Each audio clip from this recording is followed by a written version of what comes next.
Olá, sejam muito bem-vindos a mais uma análise visual profunda. Hoje a gente vai mergulhar de cabeça num tema que afeta bilhões de pessoas no mundo todo, mas que, olha, ainda é cheio de mal-entendidos: o real impacto do sobrepeso e da obesidade. E logo de cara, é fundamental a gente alinhar uma coisa aqui. A obesidade deixou de ser, já faz muito tempo, uma mera questão estética. Hoje, a ciência e a medicina cravam oficialmente que esse é o maior e mais complexo desafio de saúde pública do nosso século XXI. É uma realidade que exige a nossa atenção total, sem nenhum pingo de julgamento, mas com muita curiosidade científica e empatia. Vamos lá.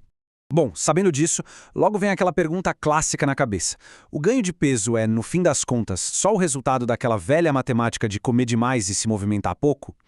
Por décadas a fio, a gente foi meio que condicionado a acreditar que gerenciar o peso era só uma continha básica de termodinâmica e, principalmente, de força de vontade. Se o número na balança subia, a culpa caía toda nas costas do indivíduo.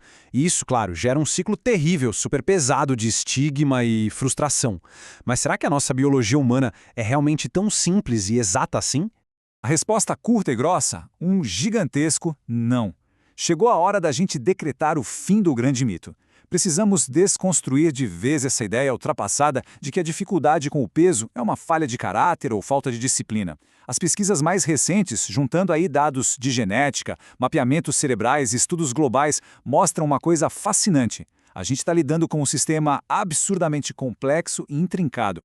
Olha só esse contraste, é bem direto. Do lado esquerdo a gente tem aquele mito antigo, aquela crença que já passou da validade, de que o peso é tudo uma falha individual. Mas, do lado direito, temos a realidade científica nua e crua. A obesidade é uma doença multifatorial e sistêmica. O que isso quer dizer na prática? Que ela é o resultado de uma mistura enorme de fatores, de dentro e de fora do corpo, que na maioria esmagadora das vezes fogem de qualquer controle consciente. E aceitar isso não é dar desculpa, viu? É adotar uma postura muito mais empoderada, só que agora baseada em evidências de verdade.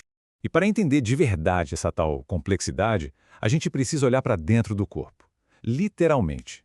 Vamos esquecer um pouco a imagem no espelho e focar nos mecanismos biológicos que estão escondidos ali. Historicamente, todo mundo achava que o tecido adiposo, a famosa gordura corporal, era só um tanque inerte, um armazém onde o corpo guardava energia que sobrava e pronto. Só que a ciência abriu uma porta muito mais intrigante e até um pouco assustadora. Dependendo de onde essa gordura se acumula, ela não fica lá parada. Ela atua como um órgão totalmente ativo. E aqui entra o grande vilão dessa história toda, a gordura visceral. Como a própria definição já diz, essa é aquela gordura que se acumula bem ali na região abdominal, envolvendo os nossos órgãos vitais. E o grande problema é que ela é extremamente tóxica. Ao invés de ficar quietinha lá no canto dela, essa gordura age como uma fábrica operando a todo vapor 24 horas por dia. E o que ela produz? Substâncias inflamatórias que são jogadas direto na nossa corrente sanguínea, bagunçando silenciosamente o funcionamento do organismo inteiro. E claro, essas substâncias inflamatórias não ficam passeando pelo corpo sem cobrar um preço altíssimo. É fundamental entender as consequências invisíveis que estão nessa lista aqui. Essa inflamação crônica e constante cria literalmente o cenário perfeito para problemas sérios. Ela gera resistência à insulina, o que escancara as portas para um risco altíssimo de diabetes tipo 2. Ela ataca os vasos sanguíneos, fazendo o risco de doenças cardiovasculares disparar. E por incrível que pareça, pode alterar até mesmo as nossas funções cognitivas. É literalmente um efeito cascata, um problema puxando o outro. É exatamente por causa de toda essa reação em cadeia que as soluções mágicas nunca funcionam. Para facilitar o entendimento, a gente pode dividir a obesidade nesses 4 pilares que são super interconectados. Primeiro, os fatores biológicos, que são a nossa genética e os hormônios. Depois, os comportamentais, o que a gente come e quanto a gente dorme. Aí vem os ambientais, ou seja, o acesso real que temos à comida e a nossa rotina exaustiva. E por fim, um pilar que é fascinante, mas que quase ninguém discute, o sistema neurológico. Eles não trabalham sozinhos, um alimenta o outro o tempo todo. E a gente vai dar um zoom especial nesse último pilar agora: o cérebro e a recompensa. O controle do peso não acontece só lá no estômago. Ele é brutalmente influenciado pela nossa fiação neurológica. A maneira como o cérebro processa o prazer, a vontade de comer e a sensação de saciedade é muitas vezes a pecinha que faltava para entender o porquê de ser tão absurdamente difícil mudar hábitos alimentares de forma duradoura. E para mergulhar nisso, a gente precisa conhecer uma estrutura bem pequenininha, mas incrivelmente poderosa: o núcleo accumbens. Essa região é meio que a central de comando do prazer e da recompensa lá no cérebro. Normalmente, ela serve para motivar a gente a buscar coisas básicas para a sobrevivência. Só que a ciência descobriu que essa área pode ser completamente sequestrada por alimentos ultraprocessados, aqueles cheios de açúcar e gordura. Isso cria um looping de desejo, uma busca incessante que vai muito além da simples necessidade física de se alimentar. E tem um detalhe aqui, trazido por estudos novinhos de neuroimagem, que muda o jogo completamente. Acontece que dietas ricas em gorduras ruins e com excesso de calorias causam neuroinflamação. É isso mesmo, inflamação direto no cérebro.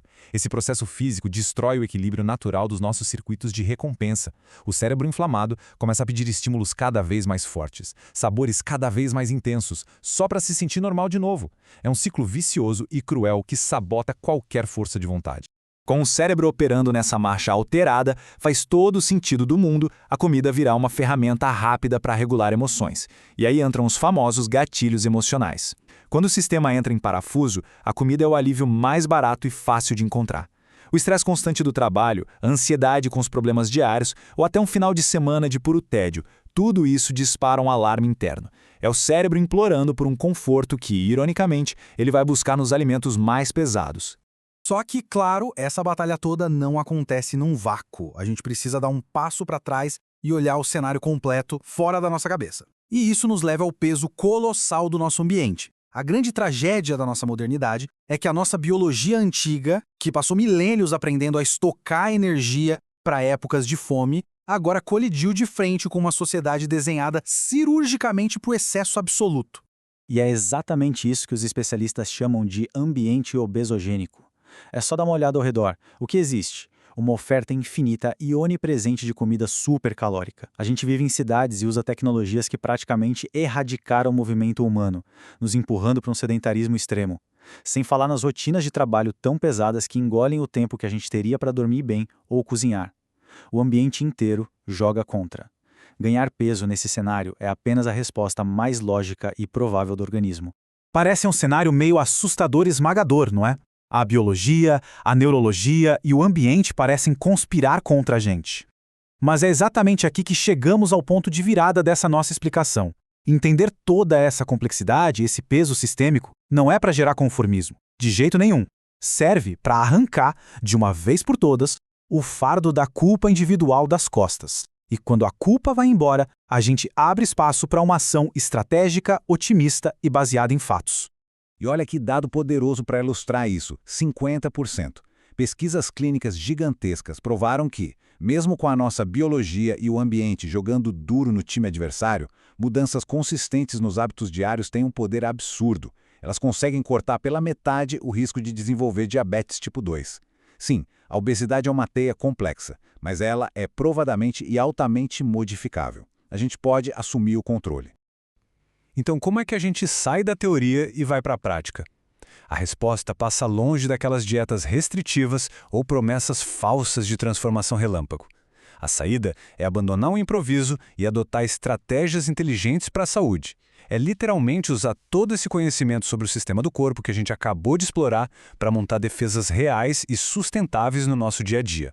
Isso se traduz nesses 4 passos bem diretos. Primeiro, ajustar o ambiente. Se as coisas ao redor moldam as escolhas, é preciso mudar o que está visível na despensa e fácil de acessar.